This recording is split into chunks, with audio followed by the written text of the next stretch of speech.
Here it is, the Streets of New Capenna Collector Box sales data at release plus 30 days. I promised you this a couple days ago. Welcome back to Final Trade. Here it is.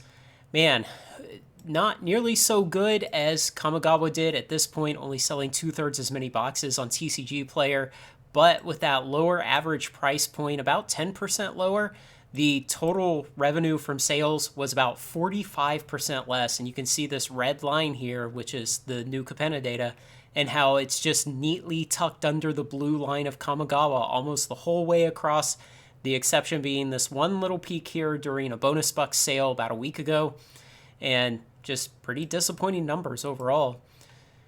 For the 7-day moving average, again, same thing. You can see the red line just falls down with the market not really loving these boxes nearly as much as the Kamigawa ones. You know, we saw the performance of the Kamigawa collector boxes, how well they did, how they spiked up in price, and how they've maintained that price. And we really had high hopes for New Capenna, but the reality is, with the pace that WotC works at putting out expansions, they probably had New Capenna finished before Kamigawa was released.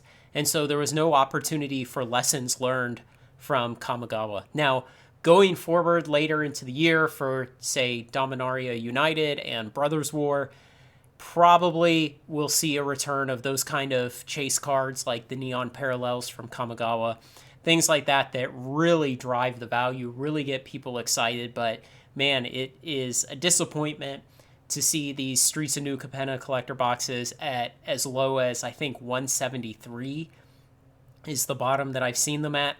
And so, you know, I think the collector box data, it's interesting to monitor before the expansion is released. That's why I do a release minus 14 and a release minus 7 and then approximate release date. And then going forward after release, I do a plus 30 and a plus 60.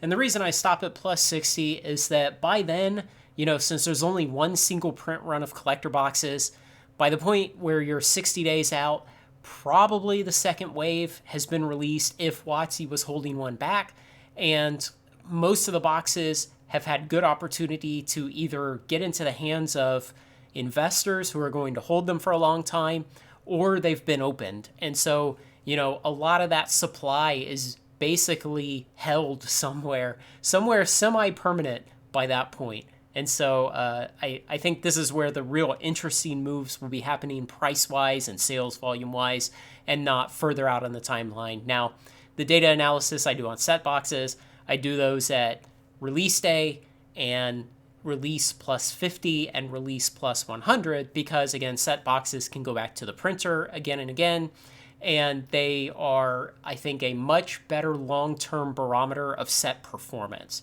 seeing how those sell. And like WotC has said, most players are favoring the set boxes now over the draft boxes, so I do not monitor the draft boxes at all.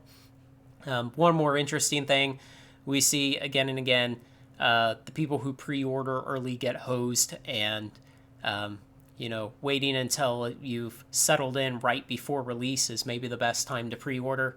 And it's only with hindsight that you can know that a product's going to go down after release. So if you're really intent on pre-ordering, choosing sometime maybe 2 to 3 weeks before the set release is probably the best. So I'll be back with more updates on this.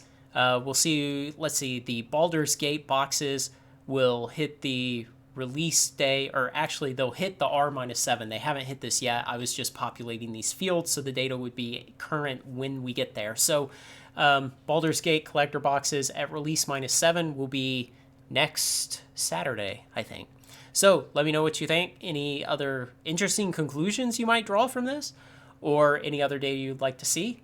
Otherwise, like, comment, share, and subscribe, and join me on Final Trade. Thanks a lot.